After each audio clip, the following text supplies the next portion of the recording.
有冇聽過上一代嘅媽媽講，生完細路之後呢啲牙就會鬆就會甩？佢哋嘅説法就係話細路仔攞咗鈣質，令到佢哋缺鈣，缺鈣之後呢啲牙就會鬆就會甩啦。但係你會發覺而家嘅媽媽呢，好少再出現呢生完細路之後就會甩牙嘅現象嘅。咁你哋又點解釋呢？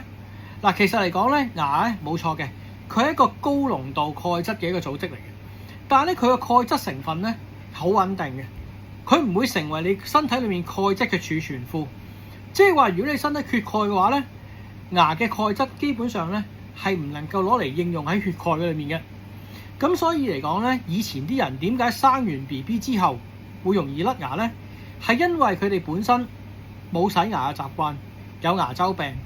當佢哋喺懷孕期間有妊娠期嘅牙周病嘅時候嚟講咧，就會病發得特別犀利。